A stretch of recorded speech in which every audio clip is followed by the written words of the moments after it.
ধৈর্য ধারণ করবে, আমি আল্লাহ ওই বান্দাদেরকে বিনা হিসাবে জান্নাত দান করব।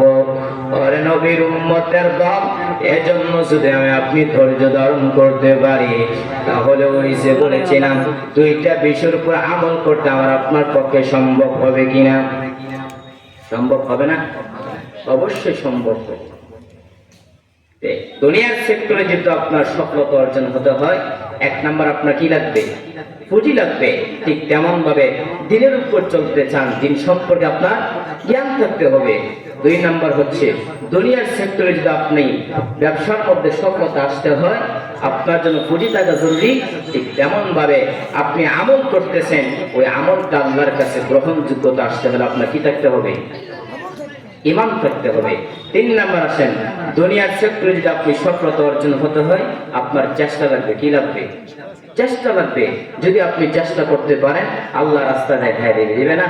আল্লাহ বলেন, ওয়াল্লাযিনা জাহাদু ফিনা লানাহদিয়ান্নাহুম সুবুলানা।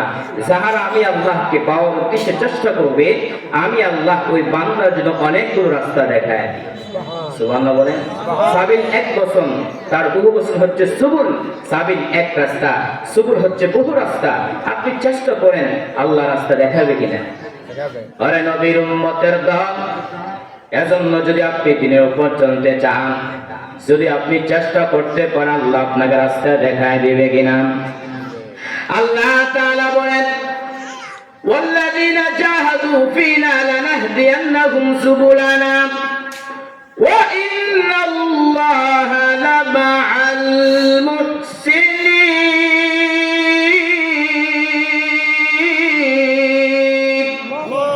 আল্লাহ বলেন, যারা আমি আল্লাহকে পাওয়ার উদ্দেশ্যে চেষ্টা করবে, আমি আল্লাহ ওই বান্দার জন্য অনেকগুলো রাস্তা দেখায় দিব। ওরে নবীর উম্মতের দল, যারা যেইভাবে আল্লাহকে রাসূলকে পাওয়ার জন্য চেষ্টা করেছে, তারা আল্লাহ এবং রাসূলকে পেয়ে গেছেন। ঠিক নেই? ওরে নবীর উম্মতের দল, ইমাম শাফি রাহমাতুল্লাহি আলাইহি, ইমাম আহমদ বিন হাম্বল রাহমাতুল্লাহি আলাইহি, ইমাম মালিক রাহমাতুল্লাহি আলাইহি, তারা আল্লাহ এবং রাসূলকে পাওয়ার জন্য চেষ্টা করেছেন, আল্লাহ এবং রাসূলকে তারা পেয়ে গেছেন। ওরে নবীর উম্মতের দল, ছোট্ট একটা ঘটনা শুনি, ভালো করে শ্রবণ করেন। কেমন সেই ইমাম মালিক, যে ইমাম মালিক নবীর প্রতি কত মহব্বত, যে ইমাম মালিক 70 বছর বান্দা মদিনায় জীবন কাটা, একটা বড় জুতার পায়ে পরিধান করেন না। কষ্ট করে ইমাম মালিক মদিনার মধ্যে তুমি অলিগলিতে হাঁটো, কিন্তু জুতা পায়ে পরিধান করো নাই কেন? ইমাম মালিক ডাক বল, আমি মদিনার পুরো আশিক, আমি যখন মদিনার অলিগলিতে জুতা লাগাইয়া হাঁটি, আমি নাকটা লাগায় দেখি পয়গম্বরের রওজা ঘেরান আমার নাকে রাখতেছেন। ইমামুল আউয়ালিন আল আখিরিন বহর সাদাকা রাহমাতাল লিল আলামিন, শুধু জুদাস রাহমাতাল লিল আলামিন, মসজিদে ও শুধু হামারু জমিন। আলোচনা চলবে, শেষ করে ফেলবো। আরে নবীর উম্মতের দল, ওই ইমাম মালিক কেমন নবীর প্রতি মহব্বত, বান্দা মদিনার মধ্যে জীবন কাটা, ইচ্ছা করলে বান্দা মদিনা থেকে মক্কায় গিয়ে হজ পালন করতে পারে, ইচ্ছা করলে বান্দা মদিনা থেকে মক্কায় গিয়ে বান্দা বছর বছর উমরা পালন করতে পারে। কিন্তু এটি শুধু টাকার পর ইমাম মালিক মদিনা থেকে মক্কায় যায় না। ইমাম মালিক তার দিনের গুরুত্ব বদ্ধ। আমি যদি মদিনা থেকে মক্কা হজ করতে যাই, আর যদি ওখানে আমার ইন্তেকাল হয়ে যায়, আমি মদিনার পাশে থাকতে পারবো না। একদিন কুবের করে ইমাম মালিকের সাথে রাসূলের মুলাকাত হয়ে গেছে। আল্লাহু আকবার বলেন, আরো জোরে বলেন। ইমাম মালিক নবীর সাথে কথা শুরু করার আরম্ভ করলেন। ইমাম মালিক পয়গম্বর, আজকে আপনার সাথে হাতে আমার অন্য কোনো বেশি কথা নাই।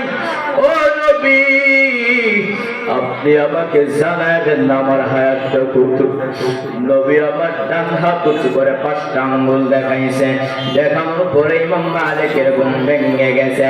ইমাম মালিক টেনশনের মধ্যে পড়ে গেলেন। নবী আমার 5টা আঙ্গুল দ্বারা কি বুঝাইছে?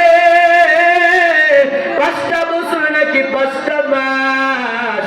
ইমাম মালিক তার খাদেমকে বলে, এ খাদেম, জলদি করে আল্লামা ইবনে সিরিনের কাছে যাও, তার কাছে যাইয়া স্বপ্নের ব্যাখ্যাটা জানো, তবে আমি ইমাম মালিক নামটা বলবো না। খাদেম দৌড়াইয়া ইমাম মালিকের আল্লামা ইবনে সিরিনের কাছে গিয়ে বলতে লাগলো, এক আল্লাহর বান্দার সাথে রাসূল মুলাকাত।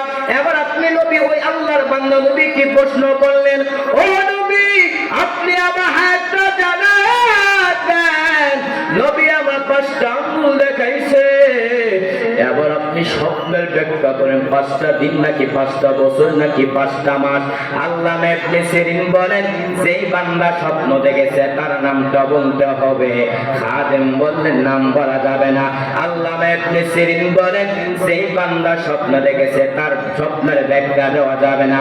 কারণটা হলো, যেই বান্দা স্বপ্ন দেখেছে তার অনুযায়ী স্বপ্নের ব্যাখ্যা দেওয়া হবে। কোন বেঈমান যদি বলে আমার নবী ডাস্টবিনের মধ্যে পড়ে আছে, আমি বলবো ওই বেঈমানের ঈমান ডাস্টবিনে পড়ে আছে। আল্লামা ইবনে সিরিন বলেন, যেই বান্দা স্বপ্ন দেখেছি তার নামটা বলতে হবে। খাদেম বললেন, নাম বলা যাবে না। আল্লামা ইবনে সিরিন বলেন, স্বপ্নের ব্যাখ্যা দেওয়া যাবে না। খাদেম দৌড়াইয়া ইমাম মালিকের কাছে বলতে লাগলো, আসসালামু আলাইকুম শাহ, খাবার, আপনার নাম না বলে স্বপ্নের ব্যাখ্যা দিবে না। ইমাম মালিক তার খাদেমকে বলি, খাদেম, জলদি করে আল্লামা ইবনে সিরিনের কাছে আমার নামটা বলে দাও, তারপর স্বপ্নের ব্যাখ্যা জানাবো রাসূল। খাদেম যখন আল্লামা ইবনে সিরিনকে বললেন, আল্লামা ইবনে সিরিন বলেন, আমিও মনে ভেবেছিলাম যে এই স্বপ্নটা ইমাম মালিক ছাড়া অন্য কেউ দেখতে পারে না।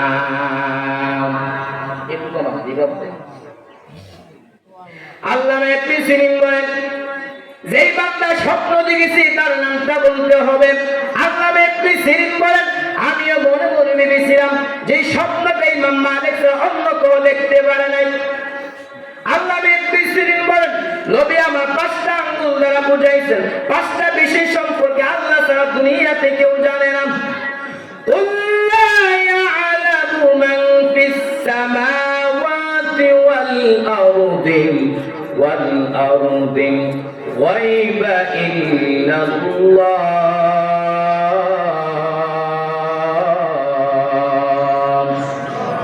আল্লাহ বলেন, আসমান এবং জমিনের মধ্যে এমন কয়েকটা বিষয় আছে যে বিষয়টা আল্লাহ ছাড়া দুনিয়াতে কেউ জানে না। 1 নম্বরে, একটা মানুষ আগামীকাল কি করবে, কি খাবে, কে জানেন?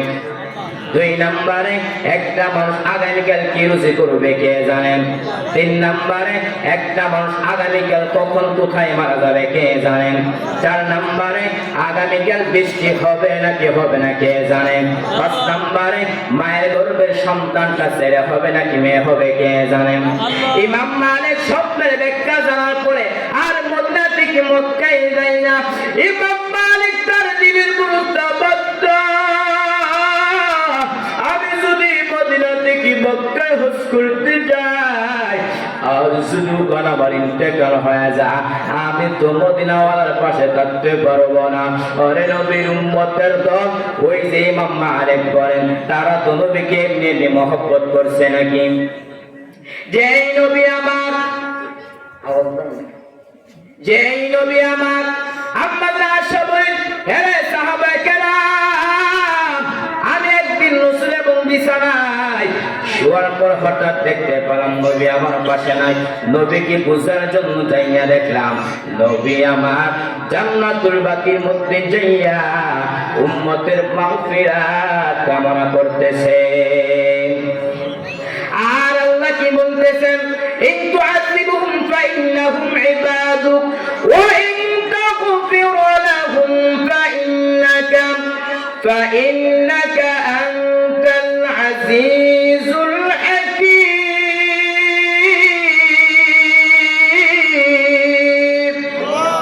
الله كسبن والله إن تعذبهم فإنهم عبادك والله যদি আপনি তাদেরকে শাস্তি দেন তারাই তো আপনার বড় বান্দা ওয়া ইন তাগফির লাহুম যদি আপনি তাদেরকে ক্ষমা করে দেন ফাইন্নাকা আনতাল আজিজুল হাকীম আপনি তো হচ্ছে প্রজ্ঞাময় পরাক্রমশালী।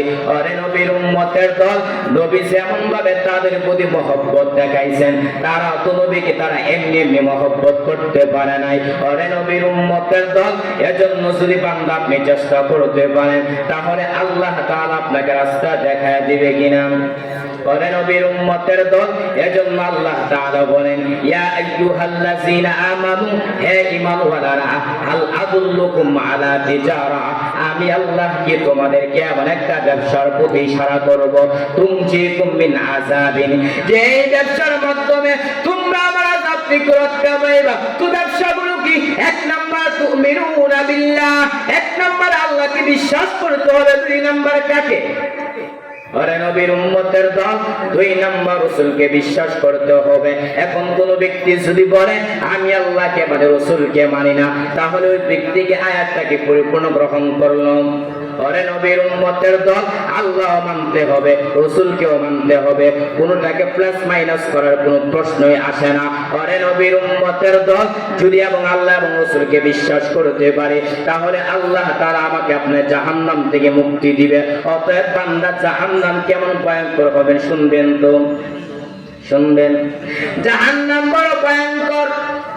মুসনাদুল ইমাম আযম আবু হানিফা রাহমাতুল্লাহি আলাইহি একটা হাদিস এনেছেন জাহান্নামের মধ্যে দুইটা বান্দা জাহান্নামের মধ্যে ইয়া হান্নান আর ইয়া মান্নান বলে চিৎকার করবে।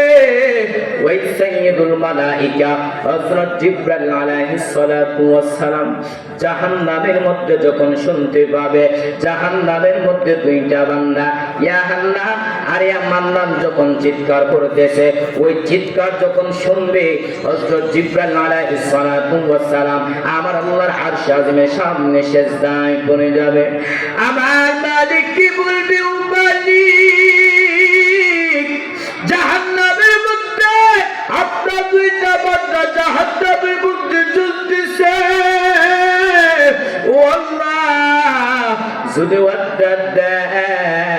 দুইটা বান্দাকে আপনার সামনে হাজির করব। আল্লাহ বলেন জিবরাইল যাও জাহান্নামের মধ্য থেকে ওই দুইটা বান্দাকে আমার সামনে নিয়ে আসো। ওই সাইয়্যিদুল মালায়েকা হযরত জিবরাইল আলাইহিস সালাতু ওয়াস সালাম জাহান্নামের মালিক ফেরেশতাকে বলবে ও মালিক ফেরেশতা জাহান্নামের মধ্যে দুইটা ইয়া হান্নান আর ইয়া মান্নান বলনেওয়ালা লোকগুলোকে আমার সামনে নিয়ে আসো। মালিক ফেরেশতা জাহান্নামের প্রত্যেক কানাচে কানাচে খুঁজতে থাকবে ওই দুইটা বান্দার বডিগুলো খুঁজে পাবে না, শুধু দুইটা বান্দা চিৎকার শুনবে। মালিক ফেরেশতা জাহান্নামের প্রত্যেক কানাচে কানাচে খুঁজতে থাকবে কিন্তু দুইটা বান্দার বডিগুলো খুঁজে পাবে না। মালিক ফেরেশতা হযরত জিবরাইল আমিন কি বলবে?